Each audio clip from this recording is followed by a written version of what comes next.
Algumas portas nunca deveriam ser abertas. Algumas pessoas nunca deveriam entrar na nossa casa. Eu aprendi isso da maneira mais dolorosa possível.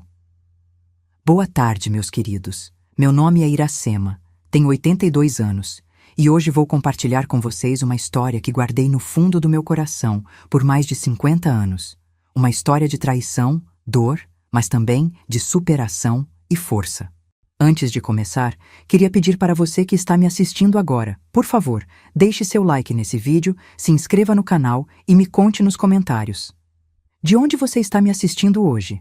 Sempre fico curiosa para saber quem são as almas gentis que dedicam um tempinho do seu dia para ouvir as histórias desta senhora. Agora, vamos à minha história. Era 1965. Eu tinha 28 anos. O Brasil vivia tempos de mudança, mas na pequena cidade de Santa Clara, onde nos mudamos, o tempo parecia correr mais devagar. As casas coloridas, as ruas de paralelepípedo, a praça central com o coreto onde tocava música aos domingos, era como viver dentro de um cartão postal. Meu marido Eduardo tinha nascido e crescido ali, conhecia cada canto, cada pessoa. Quando jovem, aos 18 anos, ele deixou a cidade dizendo que queria construir uma vida nova, criar uma imagem de homem adulto longe de onde todos o conheciam desde menino. Foi assim que ele chegou à capital, onde nos conhecemos. Eu trabalhava na mercearia do meu pai, um homem simples, mas honrado. Lembro como se fosse hoje. Eduardo entrou pedindo informações sobre onde encontrar trabalho na região. Estava tão bonito com aquela camisa branca engomada, cabelos bem penteados com brilhantina, sapatos lustrados. Um moço da cidade grande, diferente dos rapazes que eu conhecia. Nosso namoro foi rápido, daqueles que fazem a vizinhança cochichar. Aos 22 anos, já estávamos casados, numa cerimônia simples, mas cheia de esperança. Meus pais não estavam totalmente convencidos. "Você mal conhece esse rapaz", dizia minha mãe. "Mas quem escuta conselhos quando o coração está apaixonado?" Aos 24 anos, tivemos nossa filha, Beatriz. Uma menina linda, de bochechas rosadas e um sorriso que iluminava qualquer ambiente. Foi quando Beatriz completou 4 anos que Eduardo veio com a ideia de nos mudarmos para Santa Clara. "Vamos ter uma vida melhor lá", ele dizia. "A Beatriz vai crescer conhecendo todo mundo, brincando na rua sem perigo. Teremos minha família por perto para ajudar. Abriu uma fábrica de tecidos na cidade, já conversei com o gerente, um velho amigo de escola, e o emprego está garantido." Eu hesitei. Deixar meus pais, meus irmãos, toda a minha vida para trás? Mas Eduardo insistiu tanto. Falava daquela cidade pequena como se fosse o paraíso na terra. E para ser sincera, a vida na capital estava ficando difícil, cada vez mais violenta, cada vez mais cara. E assim, numa manhã ensolarada de março, partimos. Tudo o que tínhamos coube em 2 malas grandes e algumas caixas. Meu pai nos levou até a rodoviária, lágrimas nos olhos. "Você sempre pode voltar, filha", ele sussurrou no meu ouvido ao se despedir. Não sabia então como aquelas palavras se tornariam tão importantes para mim. A viagem foi longa, o ônibus sacolejando por estradas de terra, Beatriz dormindo no meu colo, Eduardo fumando cigarros pela janela, olhando a paisagem com um brilho estranho nos olhos que eu não conseguia decifrar. Estaria ele feliz por voltar? Ansioso? Com medo? Nunca perguntei. Santa Clara era exatamente como Eduardo havia descrito. Uma cidadezinha aninhada entre colinas verdes, com uma igreja branca no centro que parecia vigiar as casas ao redor. Fomos recebidos pela família dele, seus pais, já idosos, e sua irmã Margarida, uma mulher solteira de sorriso fácil que se tornaria minha melhor amiga. Nos instalamos numa casinha amarela na Rua das Flores. Era pequena, mas aconchegante, com um quintal onde plantei logo um pé de jasmim. À noite, seu perfume invadia a casa, misturando-se ao cheiro do café que eu fazia todas as manhãs. Eduardo começou a trabalhar na fábrica de tecidos logo na primeira semana. Saía cedo, voltava ao entardecer, sempre com o cheiro característico de algodão impregnado nas roupas. O salário não era muito, mas dava para vivermos com dignidade. Beatriz começou a frequentar a escola local, fez amiguinhos rapidamente. Eu cuidava da casa e, nas horas vagas, fazia bordados que vendia para complementar nossa renda. A cunhada Margarida era um anjo. Vinha quase todos os dias, me ajudava com Beatriz, me ensinou receitas locais, me apresentou às senhoras da cidade. Fazíamos pão juntas às terças-feiras, íamos à novena às quintas, à feira aos sábados. Quando precisava ir ao médico na cidade vizinha, ela ficava com Beatriz sem hesitar. Que sorte a minha ter uma cunhada como você, eu dizia sempre. Que sorte a minha ter finalmente uma irmã. Ela respondia sorrindo. Os dias se transformaram em semanas, as semanas em meses. A vida em Santa Clara tinha uma rotina doce, previsível. Eu sabia o nome de todos os vizinhos. O padeiro guardava sempre o melhor pão para mim. O farmacêutico perguntava pela saúde de Beatriz. Aos domingos, íamos à missa e depois almoçávamos na casa dos pais de Eduardo. Foi nessa época que comecei a notar algo estranho em meu marido. De vez em quando, o pegava olhando para o horizonte com um olhar perdido, como se procurasse algo que tinha deixado para trás. Quando perguntava o que havia, ele desconversava. Nada não, Iracema, só cansaço. Nas reuniões de família, quando alguém mencionava os tempos de escola, Eduardo mudava de assunto abruptamente. Uma vez, quando seu primo comentou sobre aquela menina dos campos, como era mesmo o nome dela, Eduardo derrubou o copo de vinho no chão e todos se distraíram com a bagunça. Eu deveria ter prestado mais atenção nesses sinais. Deveria ter questionado mais, insistido mais. Mas a verdade é que estava tão ocupada com minha nova vida, tão contente com a tranquilidade que tínhamos encontrado, que preferi ignorar. Que tola eu fui. Completamos 1 ano em Santa Clara. Nossa casa agora tinha cortinas novas que eu mesma costurei, um rádio novo comprado com economia, e Beatriz crescia forte e saudável, já falando o sotaque local como se tivesse nascido ali. Foi numa tarde de abril que minha vida mudou para sempre. Lembro exatamente porque era a véspera do aniversário de 5 anos de Beatriz, e eu estava preparando uma surpresa para ela. Um vestido novo, azul claro com flores bordadas.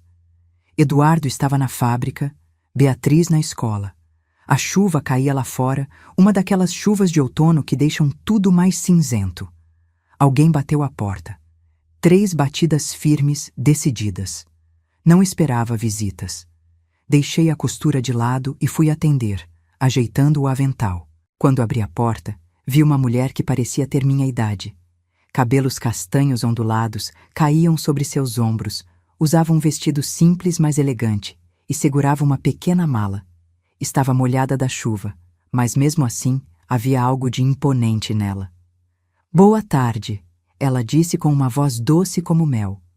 Você deve ser Iracema. Sou Marcela, uma velha amiga de Eduardo. Será que posso entrar? Esta chuva está terrível. Hesitei por um momento. Eduardo nunca havia mencionado nenhuma Marcela, mas Santa Clara era pequena e ele conhecia tanta gente dali. Além disso, deixar alguém na chuva não seria cristão.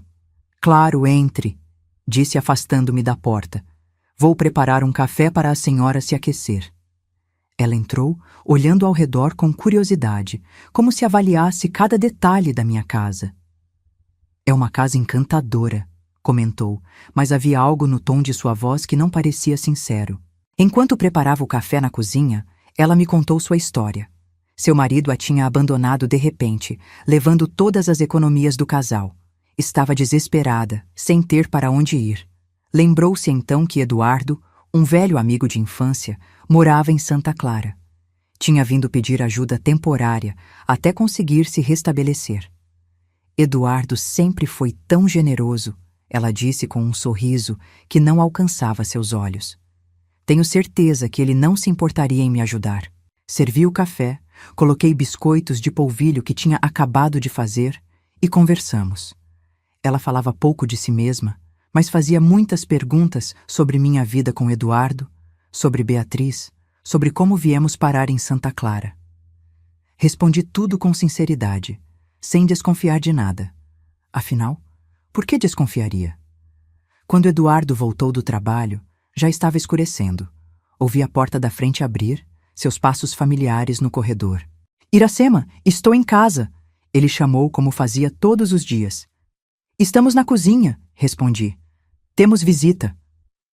Eduardo entrou na cozinha, tirando o chapéu. Quando seus olhos pousaram em Marcela, foi como se um raio o tivesse atingido. Ele congelou na porta, o rosto perdendo toda a cor, os olhos arregalados em choque. A xícara que eu segurava quase caiu quando percebi sua reação.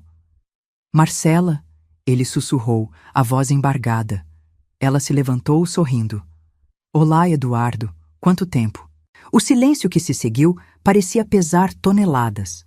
Eu olhava de um para o outro, sentindo que havia algo muito maior acontecendo ali, algo que eu não compreendia. Eduardo parecia incapaz de falar, de se mover. Suas mãos tremiam. Vocês se conhecem bem? Perguntei finalmente, minha voz soando estranha aos meus próprios ouvidos. Eduardo pareceu despertar de um transe. Pigarreou, ajeitou a gravata, forçou um sorriso. Sim, sim, Marcela e eu estudamos juntos. Faz muitos anos. Contei a ele sobre a situação dela, o marido que a abandonou, como ela precisava de ajuda. A cada palavra minha, ele parecia mais tenso, mas quando terminei, ele assentiu. Claro que vamos ajudá-la. Pode ficar no quarto de hóspedes até se organizar. Aquela noite, Eduardo quase não comeu. Estava inquieto, nervoso. Quando Beatriz foi dormir e ficamos sozinhos no quarto, tentei conversar com ele. Você parece perturbado com a chegada dessa sua amiga. Não é nada, ele respondeu rapidamente. Só surpresa. Faz muitos anos que não a vejo. Ela parece conhecer você muito bem. Éramos apenas colegas de escola, Iracema. Nada mais. Ele se virou na cama, dando as costas para mim, indicando que a conversa estava encerrada. Fiquei acordada por horas, ouvindo a chuva lá fora, um pressentimento estranho crescendo dentro de mim.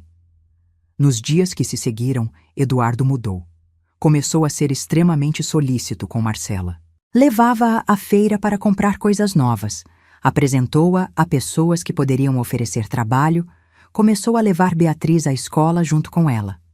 Para Marcela conhecer a cidade, ele explicava. Nunca tinha sido um marido tão prestativo comigo. Nunca tinha se oferecido para fazer compras, para levar Beatriz à escola. Observava os dois conversando no quintal, rindo de piadas que eu não entendia, compartilhando memórias de um tempo do qual eu não fazia parte. Margarida também estranhou a situação. Um dia, enquanto fazíamos pão juntas, ela comentou: essa amiga do Eduardo, ela vai ficar quanto tempo? Não sei, até se estabelecer, suponho. Margarida amassou a massa com força. Estranho ele nunca ter mencionado ela antes. Foi o que pensei também, confessei. Ela me olhou com algo que parecia ser pena. Iracema, tome cuidado. Antes que eu pudesse perguntar o que ela queria dizer, Beatriz entrou correndo na cozinha, e o momento passou. Eu estava me sentindo cada vez mais como uma estranha na minha própria casa. Eduardo e Marcela pareciam ter um idioma próprio, cheio de referências que eu não compreendia. Às vezes, quando entrava em um cômodo, os dois paravam de falar abruptamente. Uma noite, não aguentei mais. Confrontei Eduardo no nosso quarto. Quem é realmente essa mulher para você? Por que está sendo tão atencioso com ela? A reação dele me assustou. Seu rosto ficou vermelho de raiva, os olhos faiscando. Mas que absurdo, Iracema! Ela é só uma amiga passando por dificuldades. O que você está insinuando? Não estou insinuando nada, só perguntando por que você nunca mencionou essa amiga tão importante antes. Porque faz parte do passado, eu nem lembrava mais dela até aparecer na nossa porta. Sua voz estava ficando mais alta, mais agressiva. Você não tem vergonha? Ele praticamente gritou. Ela está passando por um momento muito difícil, abandonada, sozinha, e eu só estou tentando ajudar como qualquer cristão faria. Você é uma pessoa muito egoísta, Iracema. Suas palavras me atingiram como bofetadas. Nunca, em todos os anos de casamento, Eduardo tinha falado comigo daquele jeito. Recuei, lágrimas nos olhos. Desculpe, murmurei. Eu só Só está sendo ciumenta e mesquinha, ele completou, mais calmo, mas ainda irritado. Não quero mais falar sobre isso. Naquela noite, dormi chorando silenciosamente. Estava começando a duvidar de mim mesma. Talvez eu estivesse mesmo sendo paranoica, ciumenta. Talvez Eduardo fosse realmente só um bom cristão ajudando alguém necessitado. Mas então, comecei a notar outras coisas. Como as pessoas na cidade me olhavam com pena quando eu passava. Como as conversas paravam quando eu me aproximava. Os olhares, os cochichos. O que estava acontecendo? O que todos sabiam que eu não sabia? A resposta viria mais cedo do que eu imaginava e mudaria minha vida para sempre. Foi numa manhã de domingo, na missa das 10, que comecei a entender o que estava acontecendo. Eu estava sentada no meu lugar habitual, terceiro banco do lado direito. Eduardo havia dado uma desculpa para não ir. Dor de cabeça, disse ele. Marcela também não quis me acompanhar, alegando que precisava organizar seus pertences. Beatriz estava ao meu lado, desenhando anjos na margem do folheto da missa. Percebi que as senhoras do coral me olhavam e cochichavam. Dona Carmen, a esposa do farmacêutico, fez o sinal da cruz quando nossos olhares se cruzaram. Senti meu rosto esquentar de vergonha, sem nem saber o porquê. Após a missa, enquanto todos saíam conversando animadamente sobre o almoço de domingo, Dona Eulália, a costureira mais antiga da cidade, uma senhora de quase 70 anos na época, aproximou-se de mim. Suas mãos enrugadas seguraram as minhas com força. Minha filha, poderia me acompanhar até minha casa? Tenho um tecido que acho que ficaria lindo para um vestido de Beatriz. Não era incomum que Dona Eulália me oferecesse retalhos. Éramos próximas desde que cheguei à cidade. Mas havia algo no seu olhar naquele dia. Uma urgência que não combinava com uma simples oferta de tecido. Beatriz, meu amor, vá brincar um pouco com as outras crianças na praça. Mamãe vai até a casa de Dona Eulália e volta logo para te buscar. Minha filha correu feliz para se juntar às outras crianças que brincavam de roda perto do coreto. Segui Dona Eulália pelas ruelas de paralelepípedo, o sol de meio-dia forte sobre nossas cabeças, o cheiro de almoço de domingo saindo das janelas abertas.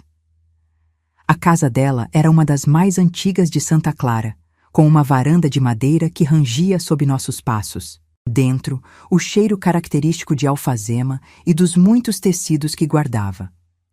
Sentei-me na poltrona que ela indicou, enquanto ela fechava cuidadosamente as cortinas de renda. "Aceita um café, minha filha?" Ela perguntou, mas não esperou resposta. Suas mãos já serviam 2 xícaras pequenas de porcelana. Notei que tremiam levemente. "Dona Eulália, a senhora está bem?" Ela suspirou, sentando-se à minha frente. "Não sou eu que me preocupa, Iracema. É você." Senti um frio no estômago. "Como assim?" "Minha filha, estou nesta cidade há mais de 50 anos. Conheço todas as famílias, todas as histórias, todos os segredos. Não é da minha natureza me meter na vida dos outros, mas há momentos em que o silêncio se torna cumplicidade."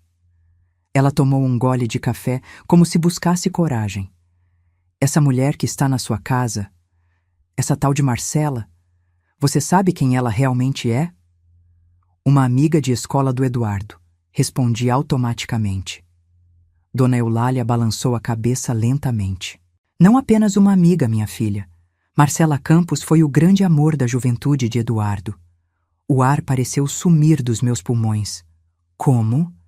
"Eles namoraram por anos, escondidos.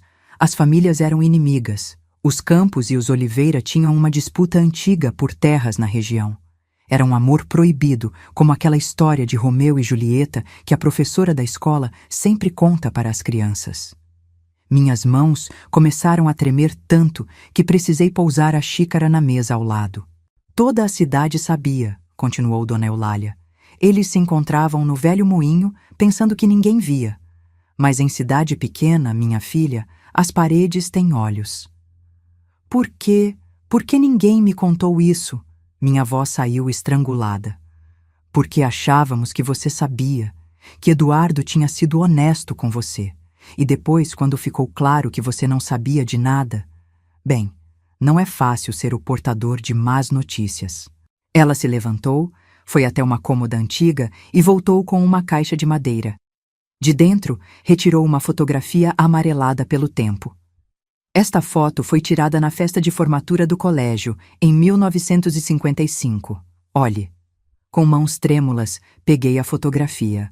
Lá estava Eduardo, 10 anos mais jovem, ao lado de uma Marcela sorridente.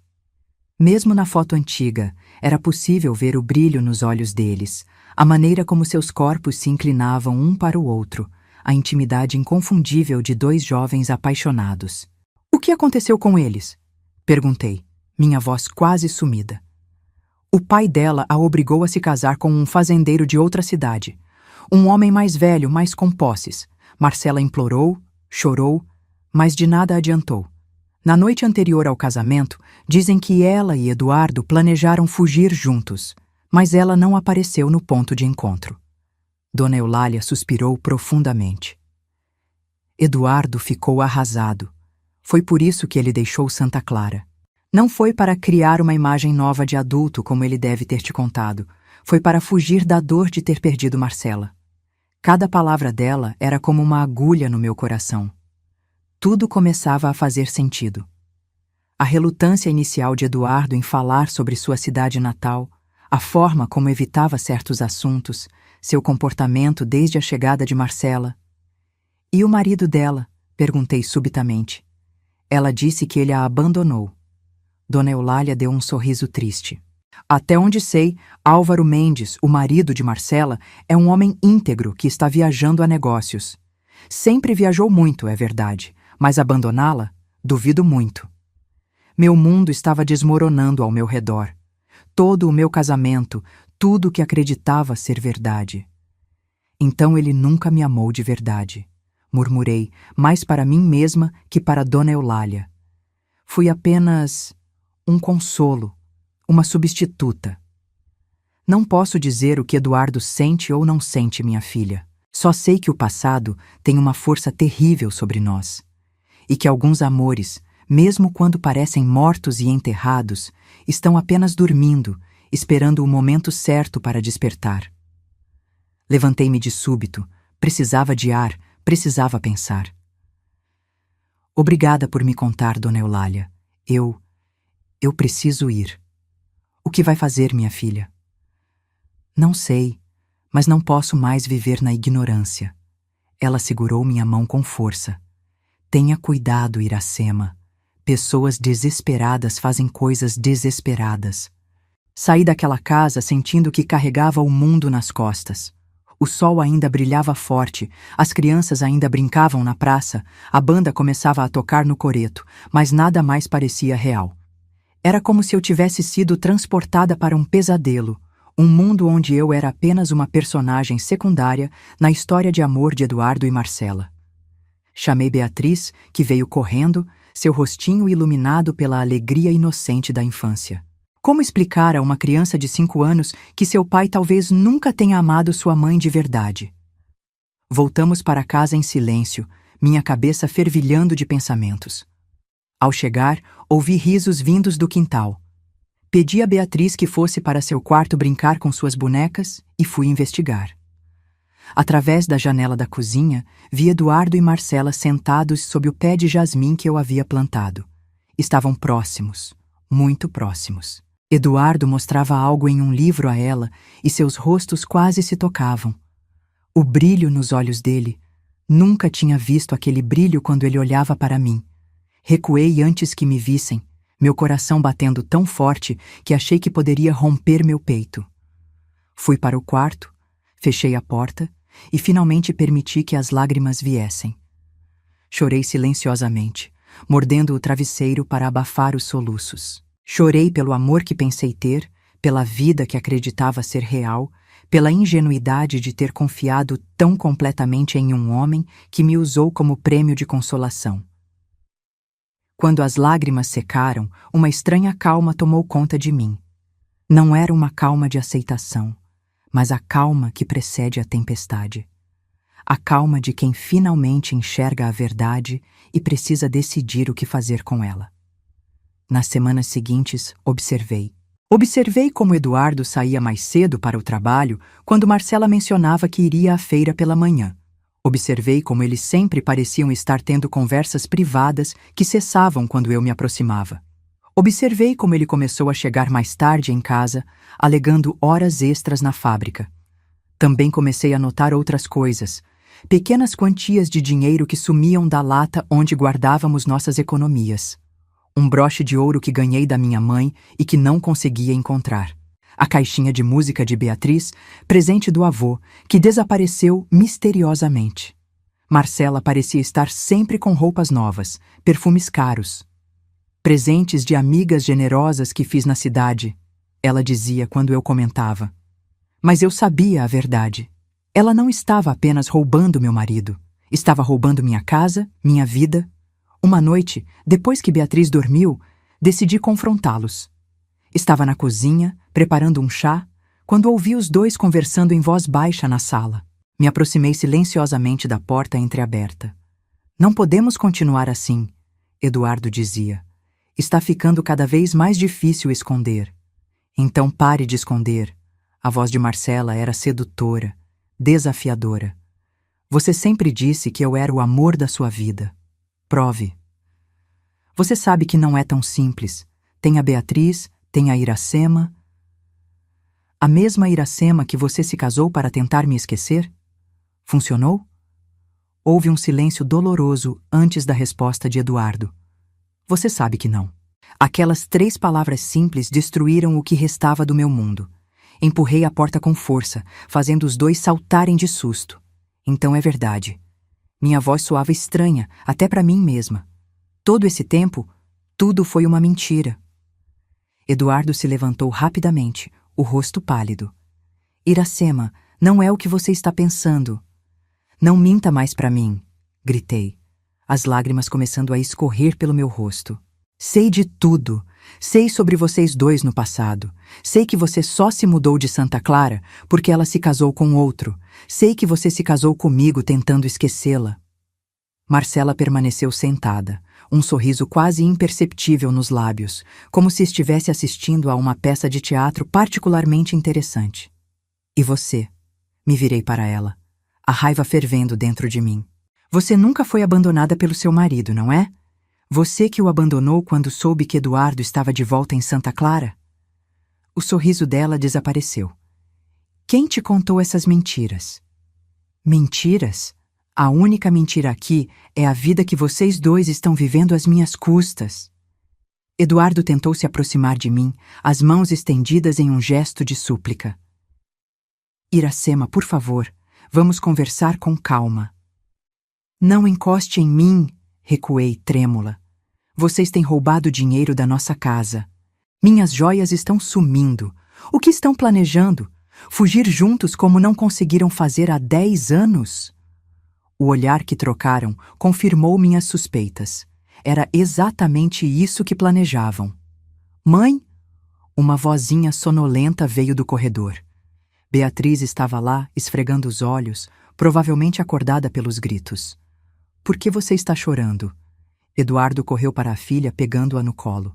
Não é nada, princesa. Mamãe e papai só estão conversando. Vamos voltar para a cama, está bem? Ele levou Beatriz de volta para o quarto, lançando-me um olhar de advertência antes de sair da sala. Fiquei sozinha com Marcela. Ela se levantou lentamente, aproximando-se de mim com a confiança de um predador que sabe que sua presa está encurralada. Sabe qual é seu problema, Iracema?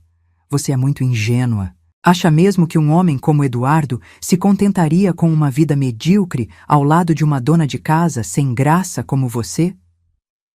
Suas palavras eram veneno puro, destilado para machucar, para diminuir. Ele nunca te amou de verdade. Sempre fui eu. Sempre serei eu. Algo dentro de mim se quebrou naquele momento. Não de tristeza, mas de raiva. Uma raiva que nunca tinha sentido antes. Saia da minha casa. Minha voz saiu baixa, controlada. Agora. Ela riu.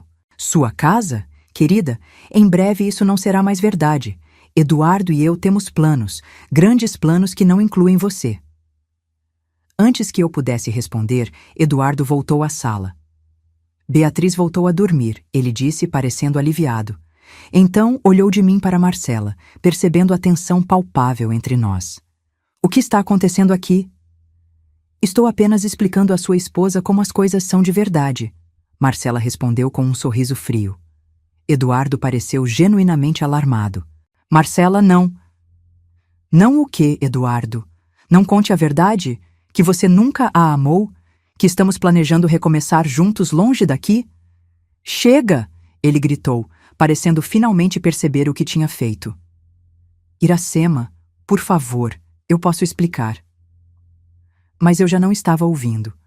Uma calma estranha tinha se apoderado de mim. Uma clareza que nunca tinha experimentado antes. Não precisa explicar nada, disse finalmente. Entendi tudo, perfeitamente.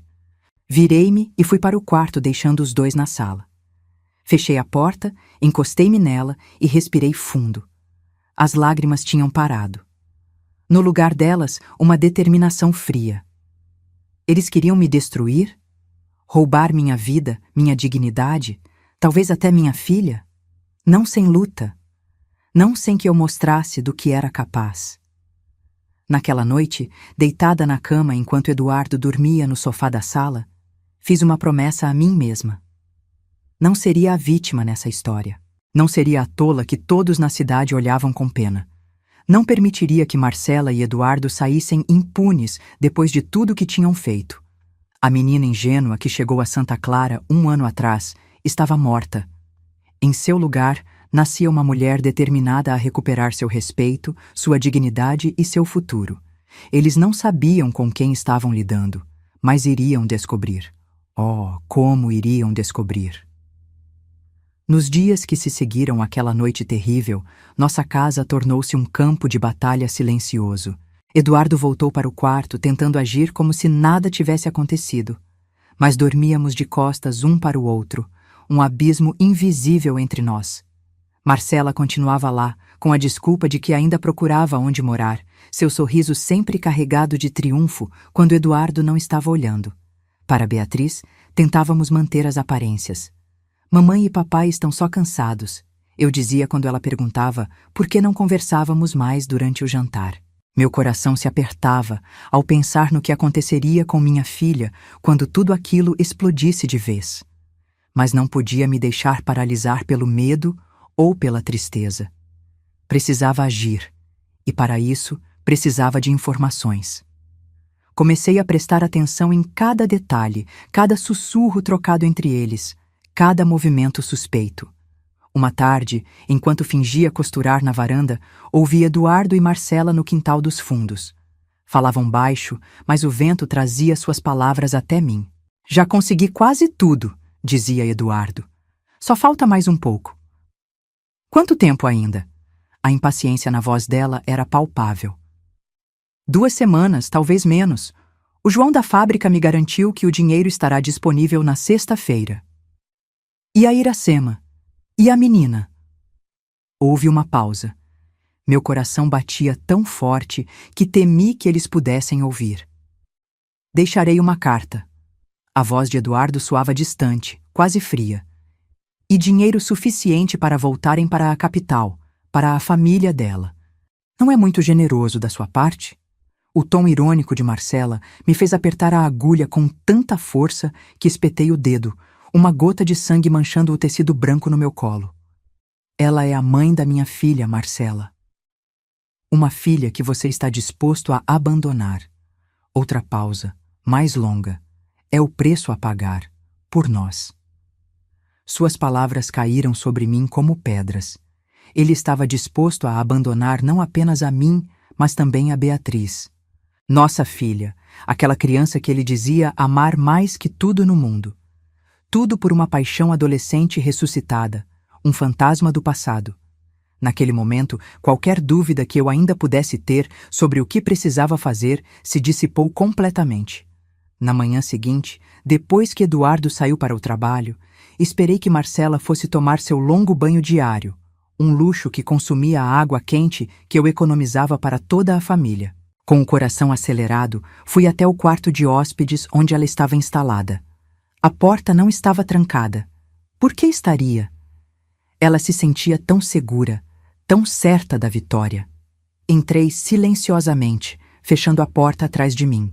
O perfume caro dela pairava no ar, misturado ao cheiro da pomada para os cabelos que eu sabia que Eduardo havia comprado para ela na cidade vizinha.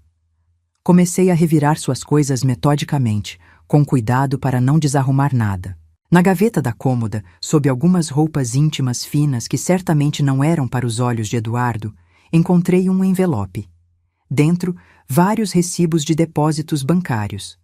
Somas consideráveis, todas para a mesma conta. Junto aos recibos, um papel dobrado. Ao abri-lo, meu sangue gelou. Era uma passagem de trem para São Paulo, em nome de Marcela Campos, datada para dali a 10 dias. Apenas uma passagem. Não havia nenhuma para Eduardo. Continuei procurando. Debaixo do colchão, encontrei um caderno pequeno de capa preta.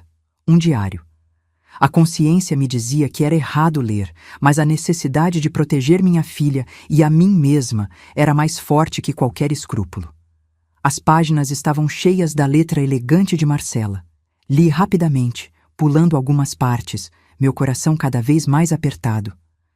Finalmente o encontrei depois de tantos anos, dizia uma entrada.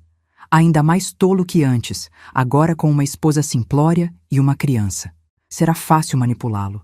Ele sempre foi fraco por mim. Em outra página, Eduardo não percebe que estou pegando dinheiro da casa. Acha que a esposa está gastando mais na feira. Homens são tão previsíveis.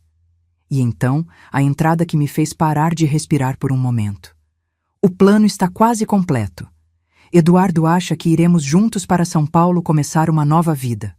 O tolo me deu acesso a tudo, inclusive os documentos da fábrica. Quando eu sair daqui, não restarão nem as paredes para ele. Fechei o diário com as mãos trêmulas. Marcela não amava Eduardo. Nunca tinha amado. Estava usando-o, manipulando-o para algum tipo de vingança ou golpe. E ele, cego pela paixão do passado, estava jogando fora tudo que tínhamos construído juntos por uma ilusão. Guardei tudo exatamente como encontrei, e saí do quarto segundos antes de ouvir o chuveiro ser desligado. Naquela mesma tarde, depois de deixar Beatriz brincando na casa de uma amiguinha, fui até a fábrica onde Eduardo trabalhava. Não para confrontá-lo, mas para conversar com João, o contador que ele havia mencionado. João era um homem de meia idade, sempre gentil comigo, nas poucas vezes em que nos encontramos. Quando me viu entrar em sua sala pequena e abarrotada de papéis, pareceu surpreso. — Senhora Oliveira, que surpresa agradável! Em que posso ajudá-la? Sentei-me na cadeira à frente de sua mesa, ajeitando nervosamente o vestido. — João, preciso da sua ajuda e preciso da sua discrição. Ele franziu a testa, preocupado. — Claro, o que aconteceu? — É sobre Eduardo. Ele tem retirado dinheiro da fábrica? João empalideceu visivelmente. Olhou para a porta, como se verificasse se estávamos realmente sozinhos, e abaixou a voz. — Como a senhora soube? Meu coração afundou. Então era verdade. Isso não importa agora.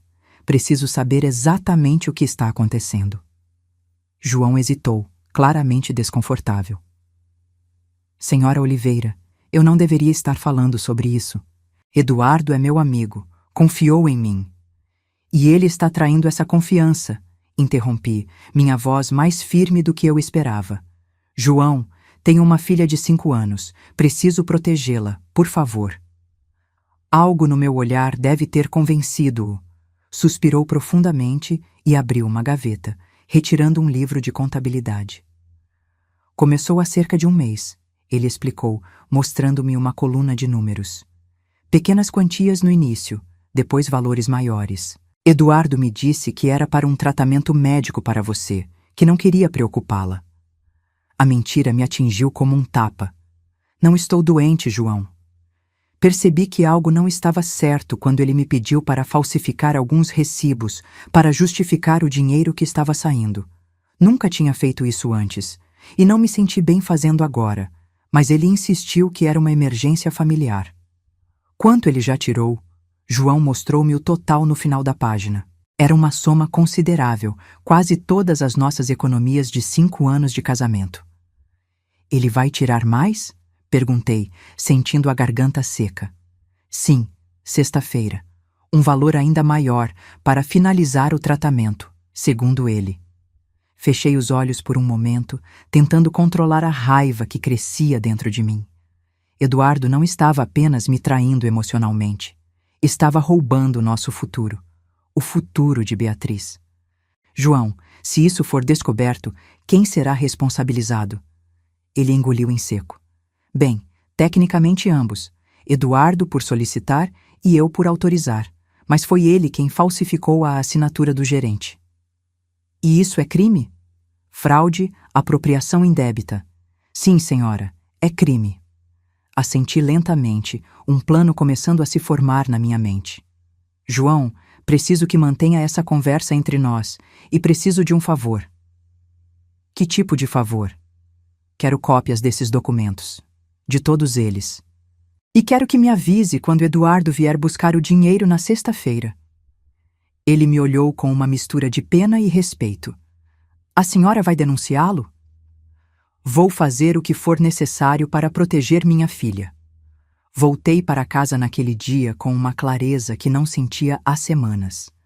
Finalmente entendia o que estava acontecendo e o que precisava fazer. Eduardo não era apenas um marido infiel, era um criminoso. E Marcela era muito pior do que eu imaginava. Nos dias seguintes, mantive uma fachada de normalidade. Cozinhava, limpava, cuidava de Beatriz. Até sorria ocasionalmente para Eduardo e Marcela. Deixei que pensassem que eu tinha aceitado a derrota, que estava resignada ao meu destino. Enquanto isso, trabalhava no meu plano. Escrevi uma longa carta para meus pais, explicando tudo, pedindo que viessem me buscar com Beatriz no domingo seguinte. Escondi a carta junto com os documentos que João me forneceu, no fundo da lata de farinha na despensa, o último lugar onde Eduardo ou Marcela pensariam em olhar. Na quinta-feira à noite, uma revelação final. Enquanto Eduardo tomava banho, peguei sua carteira para procurar mais pistas. Entre os documentos, encontrei algo que me deixou gelada. Uma autorização falsificada, com uma imitação grosseira da minha assinatura, permitindo que Beatriz viajasse com ele para visitar parentes doentes. A data. O mesmo dia da passagem de Marcela para São Paulo. Ele não planejava apenas me abandonar. Planejava levar minha filha. Naquele momento, qualquer hesitação que ainda pudesse existir no meu coração desapareceu. Eduardo havia cruzado uma linha que não tinha volta. Não era mais apenas sobre salvar meu casamento ou minha dignidade. Era sobre salvar minha filha. Não dormi naquela noite. Fiquei deitada ao lado dele, ouvindo sua respiração tranquila, perguntando-me como alguém que um dia amei tanto poderia se transformar em um estranho capaz de tanta crueldade. Na sexta-feira de manhã, antes que Eduardo saísse para o trabalho, preparei seu café da manhã favorito. Ovos mexidos com bacon e aquele café forte que ele tanto gostava. Sentou-se à mesa surpreso com o tratamento especial. "Está tudo bem, Iracema?" perguntou, desconfiado da minha súbita gentileza. "Tudo ótimo", respondi com um sorriso que não alcançava meus olhos. "Só achei que você merecia um café da manhã especial hoje." Ele pareceu relaxar um pouco, talvez pensando que eu finalmente tinha aceitado a situação, que não seria um obstáculo para seus planos. Quando saiu, beijou minha testa, um gesto automático, vazio de significado. "Volto mais tarde hoje", disse. "Tenho uns assuntos para resolver na fábrica." "Claro, querido. Estarei esperando." Assim que a porta se fechou atrás dele, a máscara de esposa compreensiva caiu. Tinha muito a fazer e pouco tempo. Primeiro, levei Beatriz para a casa da minha cunhada Margarida, pedindo que cuidasse dela até o fim da tarde. "Está tudo bem, Iracema?" Margarida perguntou, preocupada com minha aparência cansada. "Vai ficar", respondi com uma determinação que a surpreendeu. De volta à casa, comecei a preparar tudo para a noite que mudaria nossas vidas para sempre. Uma noite que Eduardo e Marcela jamais esqueceriam. Uma noite em que a doce e ingênua Iracema mostraria do que era realmente capaz quando encurralada. O relógio na parede da cozinha marcava cada minuto com um tic-tac implacável. cada som ampliando minha resolução, cada segundo me aproximando do momento em que eu finalmente tomaria de volta o controle da minha vida. Às vezes, é preciso perder tudo para descobrir do que realmente somos feitos. E eu estava prestes a descobrir. Naquela sexta-feira, o sol se pôs lentamente sobre Santa Clara, pintando o céu com tons de laranja e vermelho intensos, como se a própria natureza estivesse prenunciando o que estava por vir. Eu observava pela janela da cozinha, sentindo uma calma estranha, quase sobrenatural. O medo e a tristeza que me consumiram nas últimas semanas haviam sido substituídos por uma determinação fria, calculada. Sobre a mesa da cozinha havia 3 taças de cristal, as únicas que tínhamos presente de casamento da minha mãe, e uma garrafa de vinho tinto que comprei especialmente para a ocasião. Ao lado, um pequeno frasco que consegui na farmácia. "Para ajudar no sono, dona Iracema?" perguntou o farmacêutico quando o comprei naquela tarde. "Sim, tenho tido dificuldades para dormir ultimamente", respondi com um sorriso cansado que não exigiu nenhum esforço para parecer genuíno. Também sobre a mesa, escondido sob um pano de prato, estava o diário de Marcela, que peguei emprestado durante a tarde, quando ela saiu para supostamente procurar trabalho. Ao lado dele, os documentos que João me entregou, provando o desfalque que Eduardo vinha fazendo na fábrica. O jantar estava pronto. O frango caipira com quiabo que Eduardo tanto gostava, arroz soltinho e aquela farofa de mandioca que Marcela não resistia, sempre repetindo o prato. A casa estava impecavelmente limpa, com velas acesas na sala de jantar e o perfume das flores do jardim invadindo cada cômodo. Para qualquer pessoa que entrasse, pareceria que eu estava preparando uma noite especial, uma celebração. De certa forma, era exatamente isso. Uma celebração do fim de uma era e do início de outra. Ouvi a porta da frente se abrir exatamente às 7 horas. Eduardo sempre foi pontual, uma das poucas qualidades que não mudaram com o tempo. "Iracema?" ele chamou, a voz hesitante, claramente surpreso com o cheiro de comida boa e a casa arrumada. "Na cozinha", respondi, mantendo minha voz leve, quase alegre. Ele apareceu na porta, o paletó pendurado no braço, o colarinho da camisa aberto. Parecia cansado, mas havia algo mais em seus olhos. Uma espécie de excitação contida, um segredo. "O que é tudo isso?" perguntou, olhando para a mesa posta para o jantar pronto. Sorri, ajeitando meu vestido. O azul claro que ele sempre dizia ficar bonito em mim, nos tempos em que ainda se importava com o que eu vestia. "Pensei que merecíamos uma noite especial. Beatriz está na casa da Margarida. Vai dormir lá hoje. Somos só nós. 3. Ele franziu a testa por um momento, depois assentiu lentamente. "Marcela ainda não chegou?" "Deve estar chegando. Por que não toma um banho enquanto esperamos? Separei uma camisa limpa para você." A desconfiança em seus olhos foi substituída por alívio.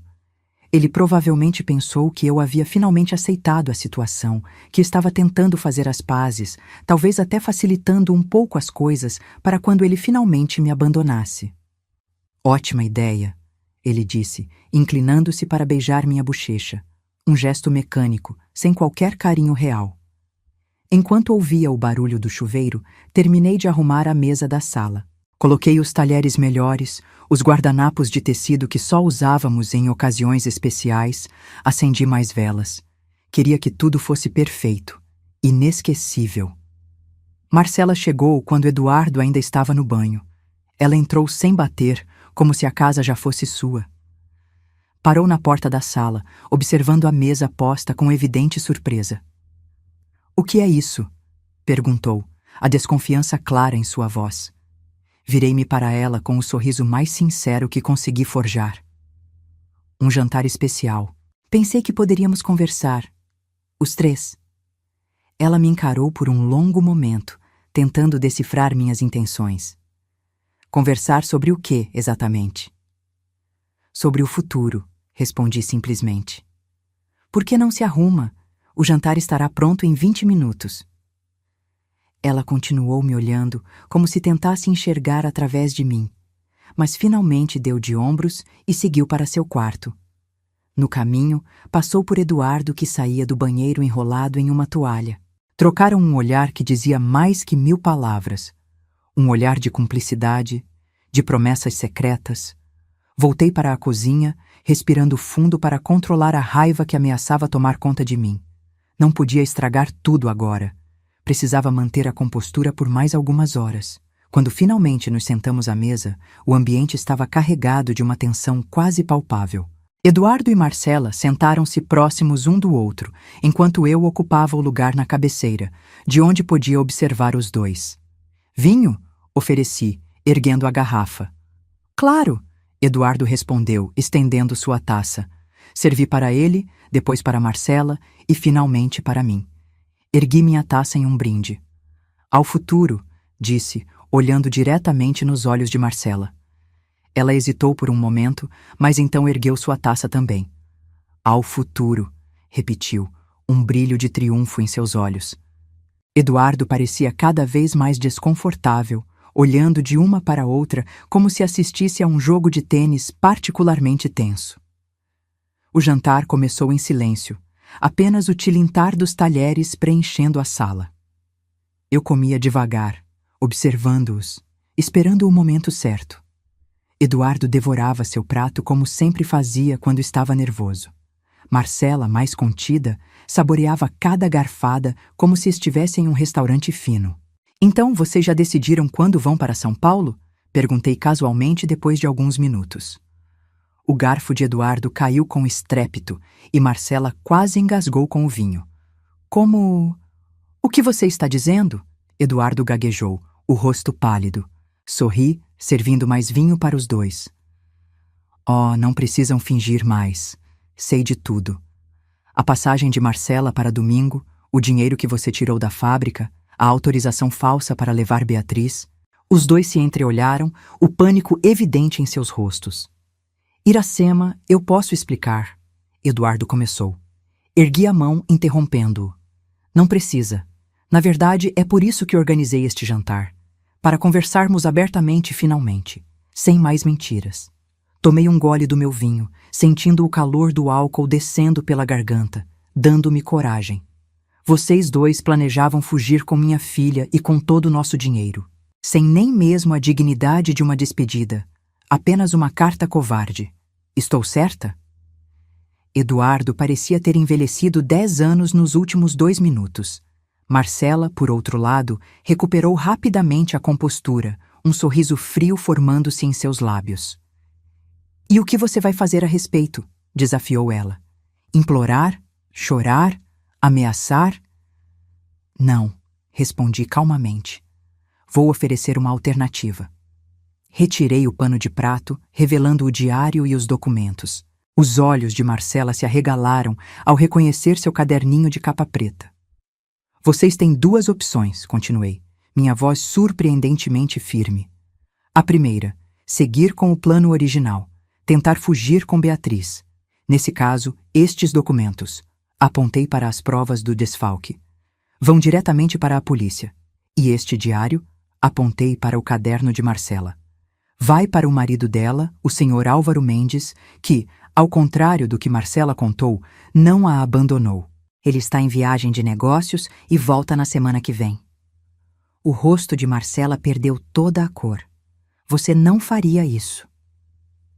"Não me teste", respondi, meus olhos fixos nos dela. "Já li o suficiente aqui para saber que você nunca amou Eduardo.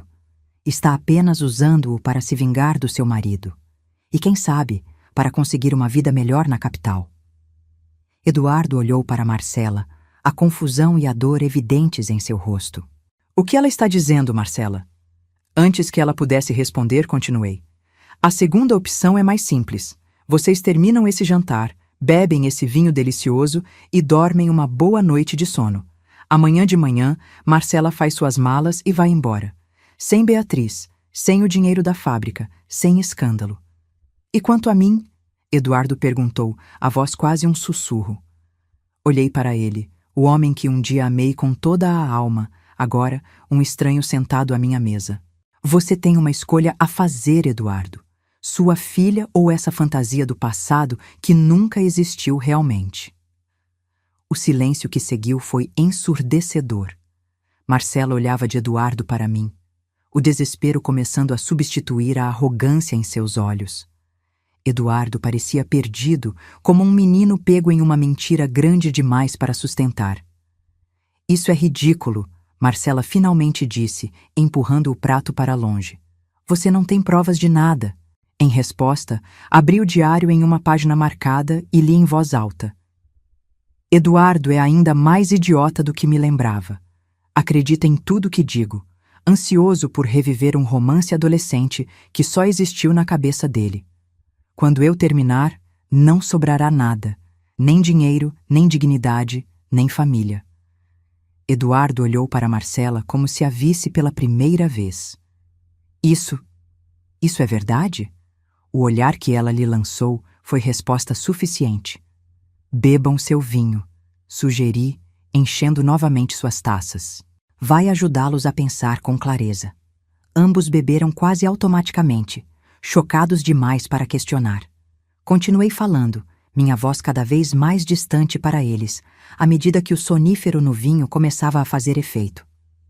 Sabe, Eduardo, eu realmente te amei, com todo o meu coração. Construí minha vida ao seu lado, acreditando em cada palavra, em cada promessa. E mesmo agora, depois de tudo, parte de mim ainda se importa com o pai da minha filha. Seus olhos começavam a ficar pesados, a cabeça balançando levemente. Quanto a você, Marcela, você poderia ter sido honesta desde o início, poderia ter ficado longe da minha família, mas escolheu o caminho da destruição. Por quê? Por um amor que nem mesmo existe?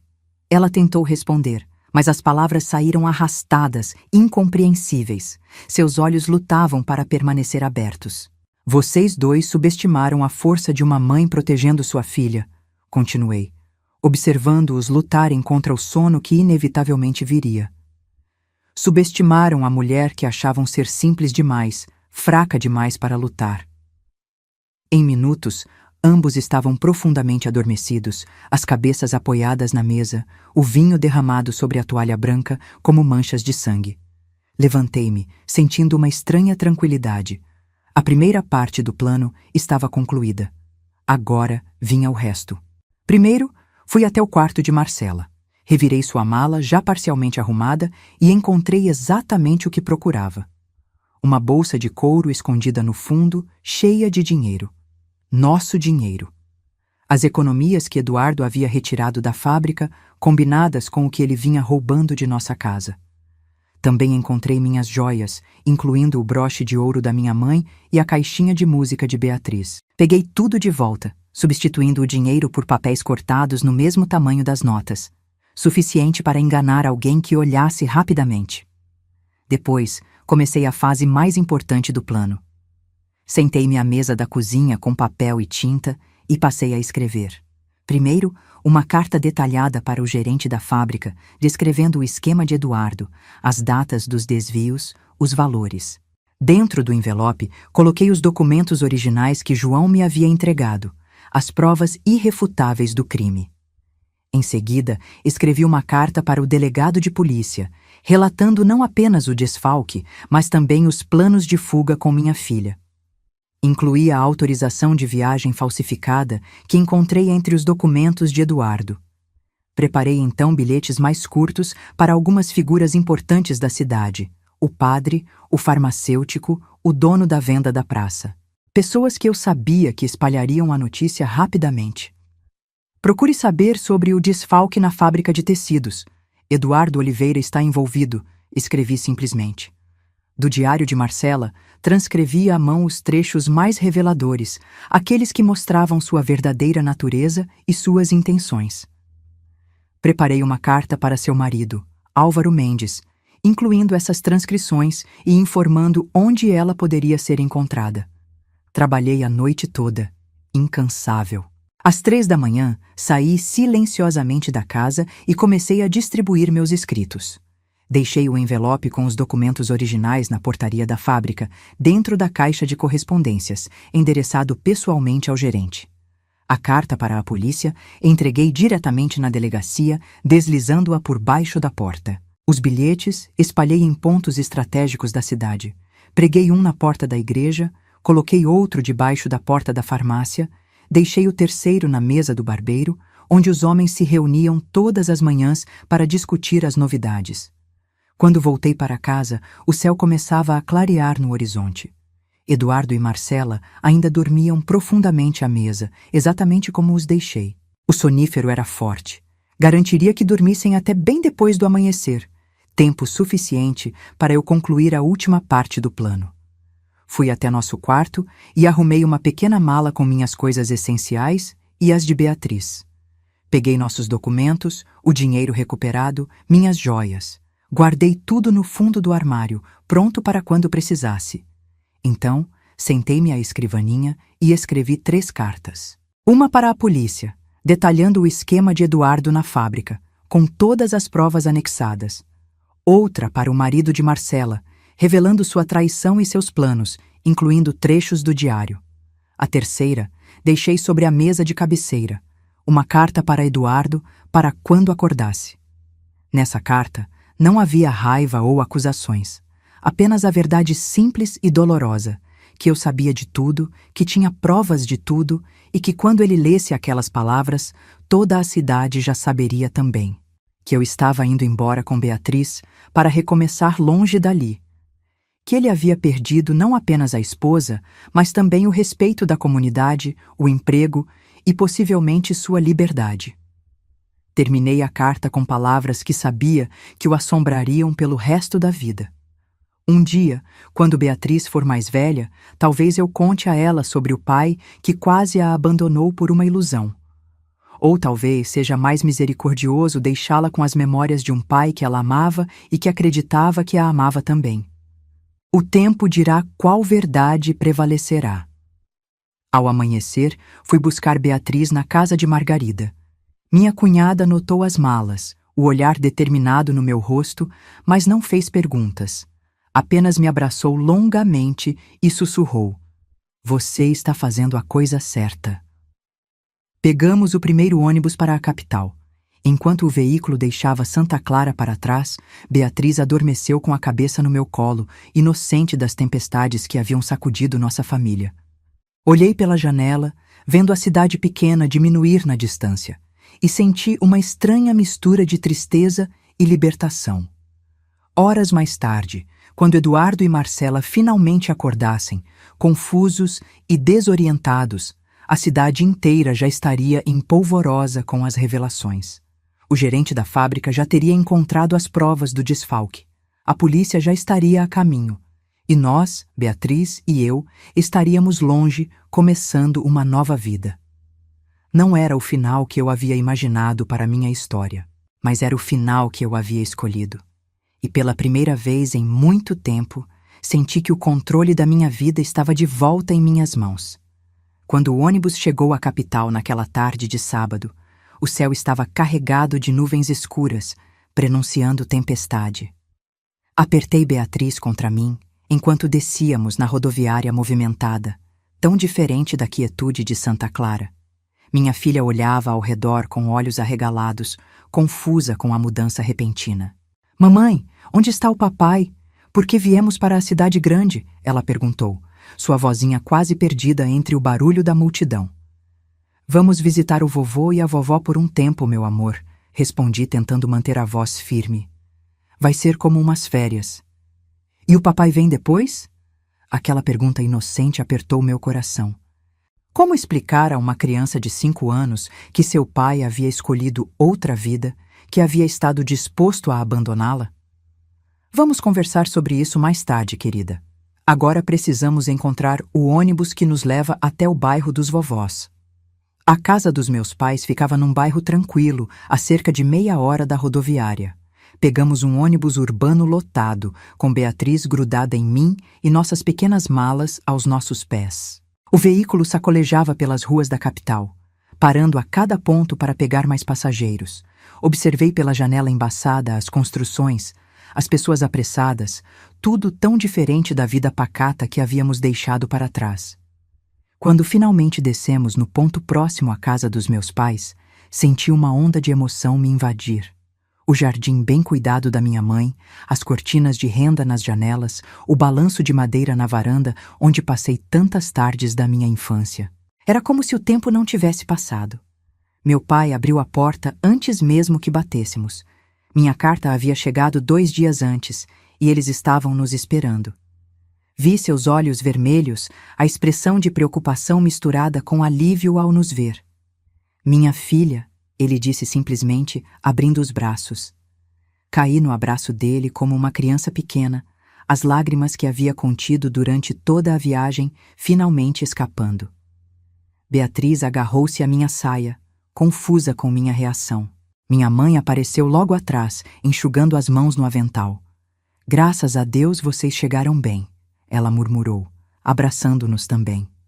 Naquela noite, depois que Beatriz adormeceu no meu antigo quarto, contei tudo aos meus pais. A chegada de Marcela, a traição de Eduardo, o plano deles de fugir com minha filha, o dinheiro roubado e, finalmente, minha vingança meticulosamente planejada. Falei sem interrupções, as palavras fluindo como um rio que finalmente rompe a barragem. Meu pai ouvia em silêncio, o rosto endurecendo a cada nova revelação. Minha mãe chorava silenciosamente, segurando minha mão com força. Quando terminei, um silêncio pesado caiu sobre a sala. Você fez o que precisava fazer, filha, meu pai finalmente disse, a voz rouca de emoção. Protegeu a si mesma e a Beatriz. Estou orgulhoso de você. Mas e agora? Minha mãe perguntou sempre prática. O que você vai fazer da sua vida? Era uma pergunta para a qual eu ainda não tinha resposta completa. Durante anos, havia sido apenas a esposa de Eduardo, a mãe de Beatriz. Minha identidade estava tão entrelaçada com esses papéis que mal me lembrava da jovem sonhadora que fui um dia. Primeiro, preciso encontrar um trabalho, respondi após um momento de reflexão. Algo que me permita sustentar Beatriz. Você sempre foi boa com números, meu pai comentou, e tem uma bela caligrafia. Talvez possa trabalhar em um escritório. Ou voltar a estudar, sugeriu minha mãe. Você sempre quis ser professora, lembra? A menção daquele sonho antigo trouxe um sorriso aos meus lábios. Sim, antes de conhecer Eduardo, eu sonhava em ser professora. Adorava ler, aprender, e a ideia de ensinar crianças sempre me encantou.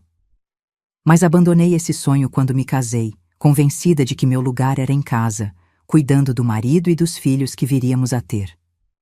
Talvez, murmurei, uma pequena semente de esperança começando a brotar em meu peito. Nas semanas seguintes, estabelecemos uma nova rotina. Beatriz começou a frequentar a escola do bairro, adaptando-se surpreendentemente rápido à nova vida. Ela perguntava pelo pai ocasionalmente, e eu respondia com meias-verdades que protegessem seu coração infantil. Papai precisou ficar em Santa Clara por causa do trabalho, ou papai está resolvendo alguns problemas. Um dia, eu sabia, teria que contar a verdade completa, mas não enquanto ela fosse tão pequena, tão vulnerável. Através de um antigo amigo do meu pai, consegui um emprego como secretária em uma pequena firma de advocacia. O salário era modesto, mas me permitia contribuir com as despesas da casa e economizar um pouco para o futuro. Mais importante que isso, me dava uma sensação de independência que nunca havia experimentado antes. Mas o verdadeiro ponto de virada veio quando, incentivada pela minha mãe, decidi me inscrever em um curso noturno para completar meus estudos. 3 vezes por semana, depois do trabalho, pegava o ônibus para a escola, sentando-me entre alunos muito mais jovens, determinada a recuperar o tempo perdido. Estudar novamente foi como redescobrir uma parte de mim que havia sido adormecida por anos. Devorava os livros com uma fome insaciável, ficava acordada até tarde fazendo lições, discutia ideias com colegas e professores. Pela primeira vez em muito tempo, me sentia viva, vibrante, dona do meu próprio destino. 6 meses depois de nossa fuga, recebi uma carta de Margarida. Com mãos trêmulas, abri o envelope, temendo e ao mesmo tempo ansiando por notícias de Santa Clara. A carta era longa, detalhada. Contava como, naquela manhã de sábado, a cidade inteira havia despertado para o escândalo. Os bilhetes que espalhei foram encontrados por todos. na porta da igreja, na farmácia, na barbearia. As cartas com os documentos originais chegaram às mãos certas. Em questão de horas, não se falava de outra coisa. Eduardo foi preso ainda naquele dia, acusado de fraude e apropriação indébita. Marcela tentou fugir, mas foi detida na estação de trem. Descobriu-se que ela havia falsificado documentos, não apenas em Santa Clara, mas em outras cidades. Havia um padrão. Ela seduzia homens casados, manipulava-os para conseguir dinheiro, e então desaparecia, deixando destruição para trás. A cidade inteira está do seu lado, Iracema, escreveu Margarida. Todos admiram sua coragem, sua inteligência. Você se tornou um símbolo para muitas mulheres aqui. A carta terminava com uma revelação que me deixou sem fôlego. O marido de Marcela, ao descobrir tudo, havia entrado com um pedido de divórcio. E Eduardo, depois de algumas semanas na prisão, foi solto sob fiança, mas perdeu o emprego e o respeito da comunidade. Estava vivendo em um quarto alugado nos arredores da cidade, sozinho e caído em desgraça. Sentada na varanda da casa dos meus pais, a carta no colo, senti uma complexa mistura de emoções. Não havia alegria na desgraça de Eduardo. Afinal, ele era o pai da minha filha, um homem que amei profundamente um dia. Mas havia uma sensação de justiça, de fechamento. As consequências de suas escolhas o haviam alcançado, como inevitavelmente acontece com todos nós. 1 ano se passou. Completei meus estudos com distinção e, encorajada pelos professores, me inscrevi na faculdade de pedagogia. Estudar e trabalhar ao mesmo tempo era exaustivo, mas cada pequena conquista me enchia de um orgulho que nunca havia sentido antes. Beatriz crescia forte e saudável, adaptada à vida na capital, cercada pelo amor dos avós. Às vezes, perguntava pelo pai com menos frequência, mas quando o fazia, era com uma saudade genuína que partia meu coração. Foi numa tarde de domingo, quase 2 anos após nossa partida de Santa Clara, que a campainha tocou. Eu estava na cozinha, ajudando minha mãe a preparar o almoço. Meu pai havia saído para comprar pão, e Beatriz brincava no quintal. "Pode ver quem é, filha?" Minha mãe pediu, as mãos ocupadas com a massa de um bolo. Enxuguei as mãos no avental e fui até a porta. Quando a abri, o tempo pareceu congelar. Eduardo estava parado ali, mais magro, com os cabelos grisalhos nas têmporas, o rosto marcado por linhas que não existiam 2 anos antes. Usava um terno simples, gasto nos cotovelos, e segurava um pequeno pacote embrulhado em papel colorido. "Iracema", ele disse, a voz rouca, quase um sussurro. Fiquei em silêncio, incapaz de encontrar palavras. 1000 emoções passaram por mim em um instante. Raiva, medo, pena, um eco distante do amor que um dia senti. "Eu não vim para causar problemas", ele continuou rapidamente, percebendo minha reação. Só queria ver Beatriz, saber como ela está. É o aniversário dela amanhã. Eu trouxe um presente." O aniversário de 7 anos de Beatriz. Ele havia lembrado. "Como você nos encontrou?" Consegui finalmente perguntar. "Margarida. Ela hesitou muito, mas finalmente me deu o endereço. Disse que eu deveria pelo menos tentar fazer a coisa certa uma vez na vida." Naquele momento, ouvi a voz de Beatriz vindo do quintal, cantarolando uma canção infantil. Eduardo olhou além de mim na direção do som, uma expressão de pura saudade em seu rosto. "Ela está bem?" perguntou, a voz embargada. "Está", respondi. "É uma menina feliz, inteligente, vai muito bem na escola." Ela se lembra de mim?" A vulnerabilidade naquela pergunta me pegou desprevenida. Por um momento, vi além do homem que havia me traído, que havia planejado me abandonar. Vi apenas um pai separado de sua filha, carregando o peso de suas escolhas erradas. "Sim", admiti. "Ela fala de você, pergunta quando vai voltar." Ele fechou os olhos por um momento, como se aquelas palavras fossem simultaneamente um conforto e uma punição. "Posso vê-la? Só por alguns minutos. Prometo que não direi nada que a confunda ou a machuque." Deveria ter recusado. Deveria ter fechado a porta na cara dele, protegido Beatriz de mais decepções. Mas algo no seu olhar, A sinceridade do arrependimento, talvez, me fez hesitar. Espere aqui, disse finalmente. Fui até o quintal, o coração acelerado. Beatriz estava agachada perto do canteiro de margaridas, observando uma borboleta. Beatriz, querida, tem alguém aqui que quer te ver. Ela olhou para mim, curiosa. Quem, mamãe? Seu pai. Seus olhos se arregalaram. Uma mistura de surpresa e alegria iluminando seu rostinho. Papai? Ele veio nos visitar? Sim, ele trouxe um presente para você. Quer vê-lo? Ela já estava correndo para a casa antes mesmo que eu terminasse a frase. Seguia, o coração apertado, incerta se havia tomado a decisão certa. O encontro foi breve, emocionante. Beatriz jogou-se nos braços do pai, falando sem parar sobre a escola, os amigos, o gato que meu pai havia adotado recentemente. Eduardo a ouvia com atenção absoluta, como se cada palavra fosse um tesouro precioso. Observei à distância, junto com minha mãe, que havia saído da cozinha ao ouvir as vozes. Não conseguia ouvir tudo o que diziam, mas via a expressão no rosto de Eduardo, uma mistura de alegria e dor profunda, o olhar de alguém que entende exatamente o que perdeu e sabe que a culpa é inteiramente sua. Quando chegou a hora de partir, Eduardo se ajoelhou para ficar na altura de Beatriz. Preciso ir agora, princesa, ele disse, a voz embargada. Mas voltarei para te visitar, se sua mãe permitir.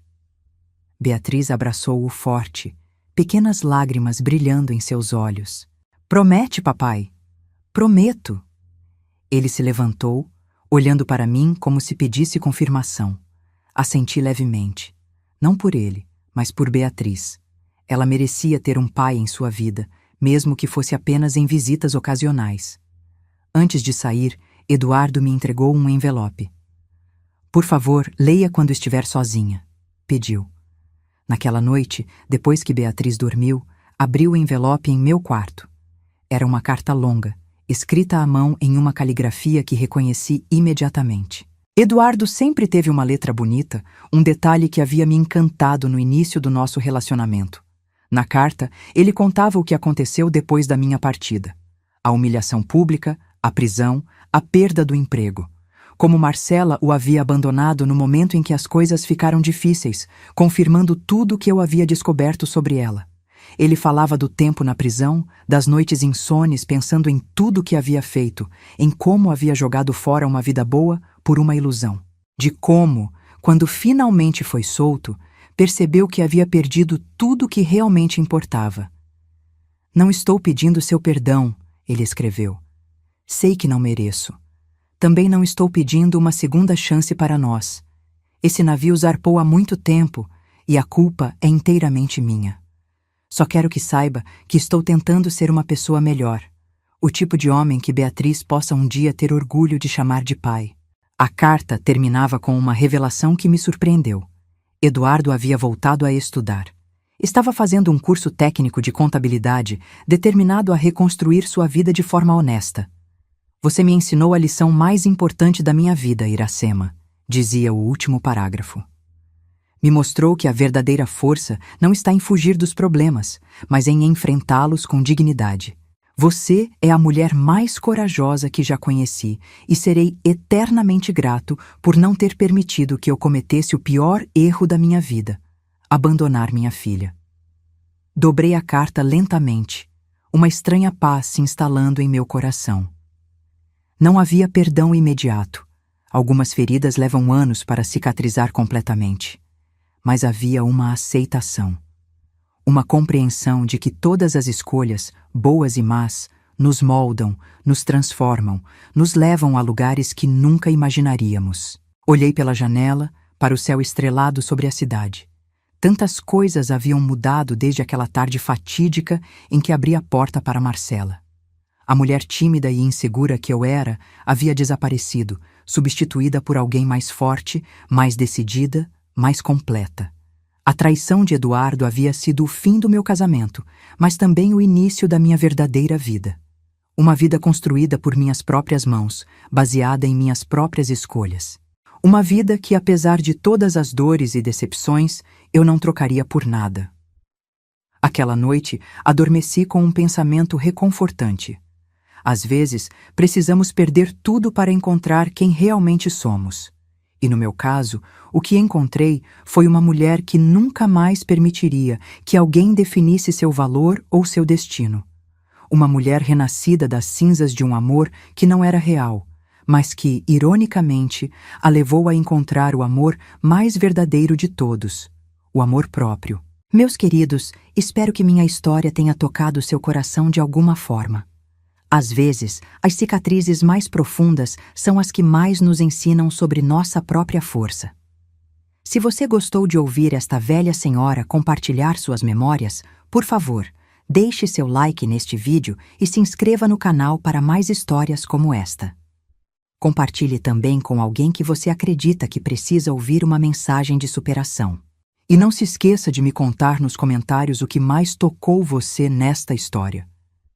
Suas palavras significam muito para mim. Até a próxima. E lembrem-se, não importa a idade, nunca é tarde para descobrir a força que existe dentro de nós.